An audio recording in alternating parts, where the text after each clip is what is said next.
राधा स्वामी। राधा स्वामी दयाल की दया, राधा स्वामी सहाय, राधा स्वामी। प्यारे सत्संगी भाई बहनों, आप सुन रहे हैं परम संत ताराचंद महाराज का 28 फरवरी 1996 प्रातः का सत्संग। किस तरह से फरमाते हैं महाराज जी। माता और बहनों, भाइयों, जितने भी आए हुए हैं सबके आगे मेरी विनती है कि जितनी बार सत्संग हो शांति से सुनते रहे। यह हुजूर स्वामी जी महाराज की वाणी है। स्वामी जी महाराज पूर्ण पुरुष थे, कुल मालिक थे। उन्होंने बहुत ग्रंथ रचे और बहुत वाणियां कही। उन्होंने एक शब्द भी कहा तो वह मंजिलों के ऊपर ही कहा। उनका जोड़ा था हजूर महाराज स्वामी जी और हजूर महाराज शालिग्राम साहब। उनका गुरु और शिष्य का जोड़ा था। बड़े भाग्य से ही जोड़ा मिलता है गुरु शिष्य का। और उन्होंने यही कहा कि देखो सब जग जात बहा, सारा ही जग बहा जा रहा है। जिसमें मोक्ष नहीं होता वह तो बह जाना ही होता है। असली काम तो मोक्ष की प्राप्ति का ही है। मैं इनकी निंदा नहीं करता हूं। जैसे जैसे हम कर्म करेंगे वैसी ही जगह पर हमें जाना पड़ेगा। अगर हम ब्रह्मा की पूजा करेंगे तो हम ब्रह्मलोक पहुंच जाएंगे। काफी मत्ते वाले तो यही कहते हैं कि हम तो ब्रह्मलोक में ही जाना चाहते हैं।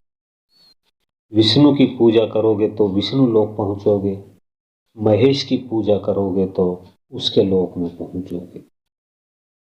महात्मा लोमस ऋषि भी कहते हैं कि जहां आशा वहीं वासा। चरणदास जी महाराज ने भी भक्ति सागर में यही लिखा है कि जिसकी जहां आशा है वहीं उसको जाना पड़ता है। जिसकी जड़ी बूटियों में आशा है वह वृक्ष वन बन जाएगा।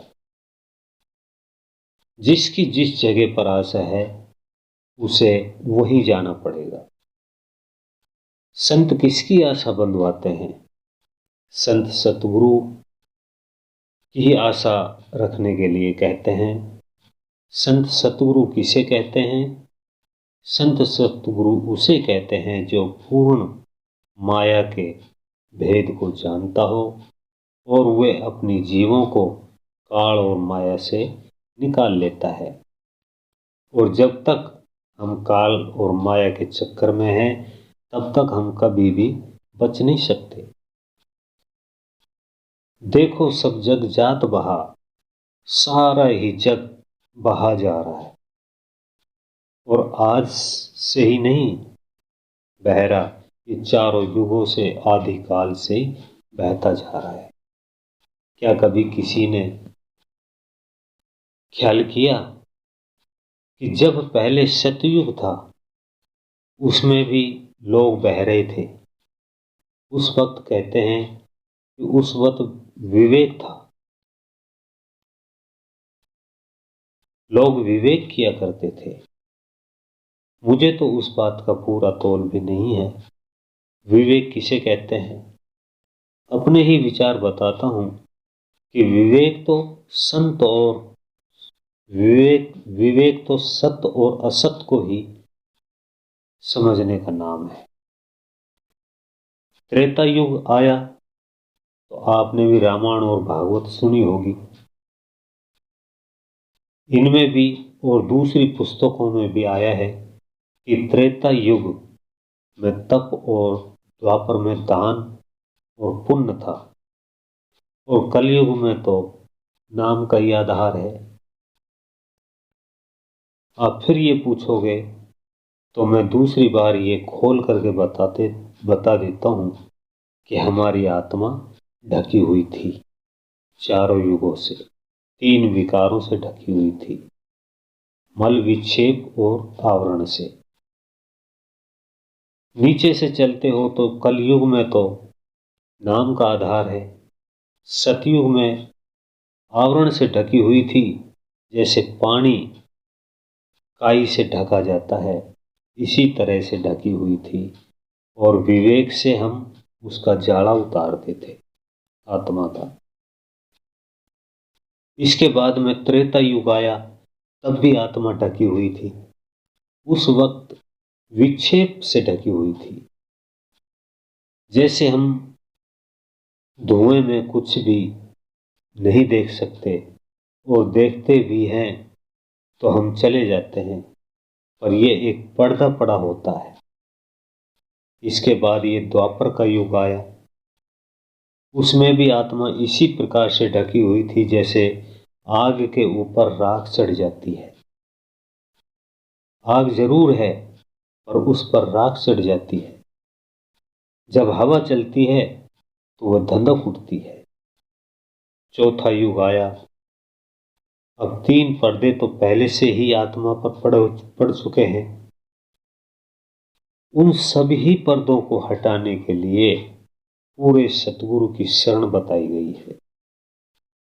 काफी लोग तो अपनी मर्जी और निगाह से आकर के बातों को बदल लेते हैं। वे भी काल महाराज के ही तो मेहरबानी होती है। वो बड़ा ही टेढ़ा है, वह निकलने नहीं देता।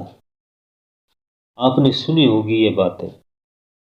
कबीर साहब के समय में काल महाराज ने कहा, कबीर आप क्या करते हो?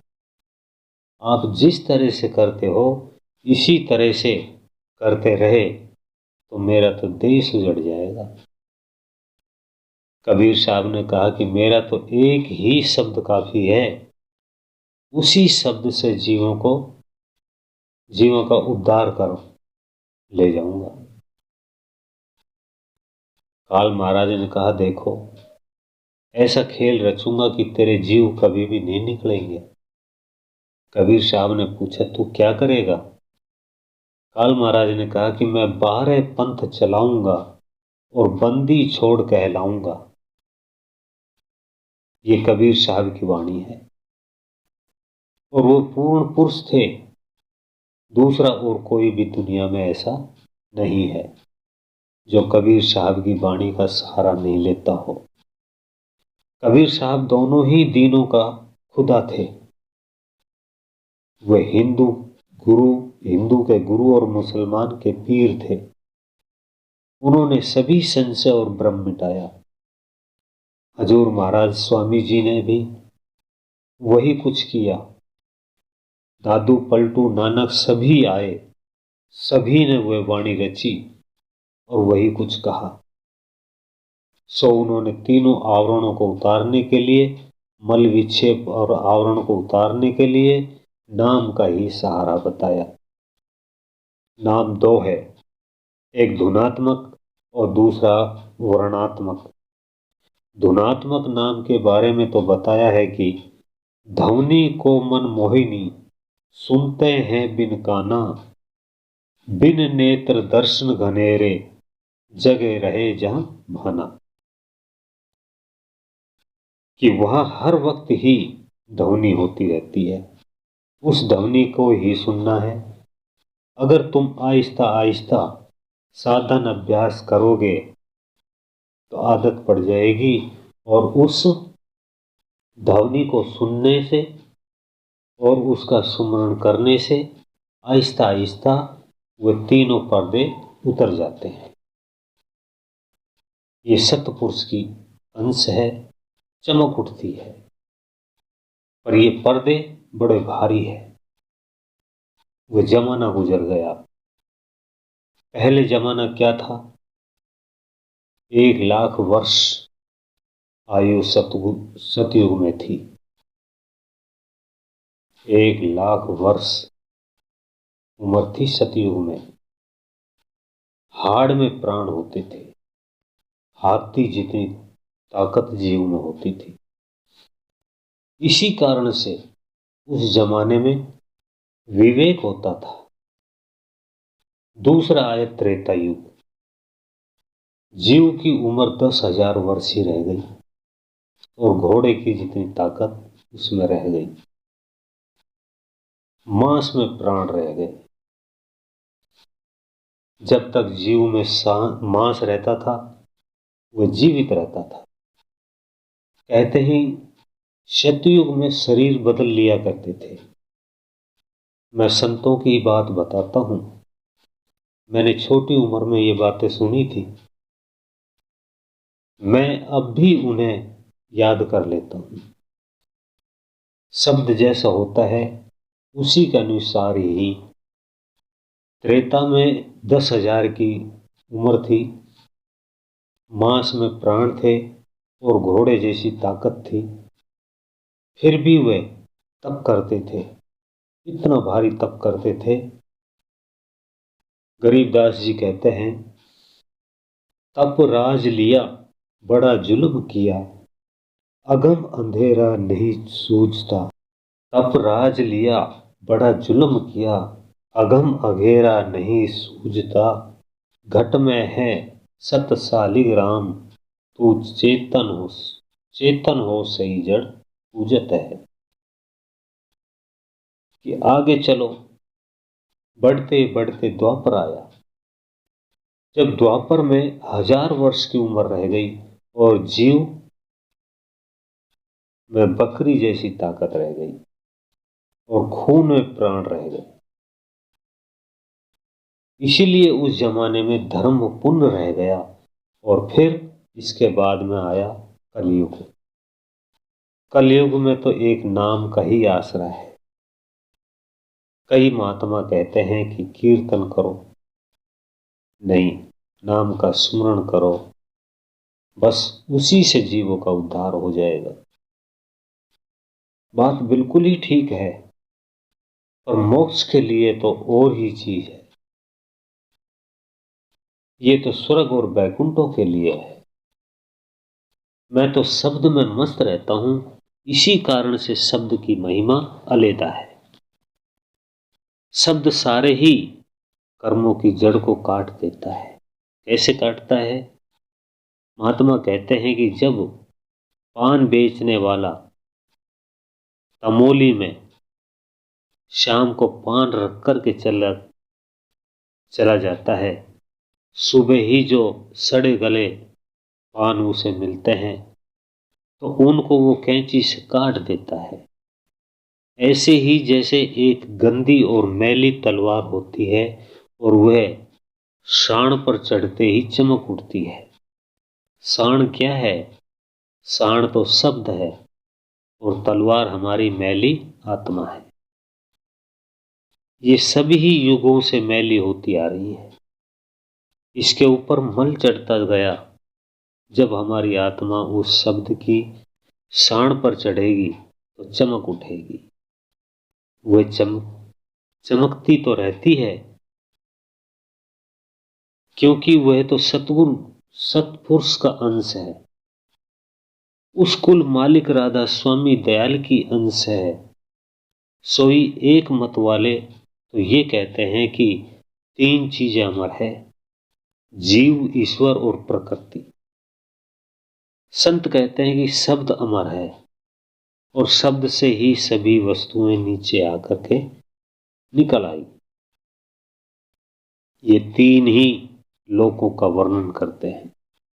अगर कोई पूर्ण महात्मा मिल जाए और संतों की साख सुने तो उनको पता लग जाए।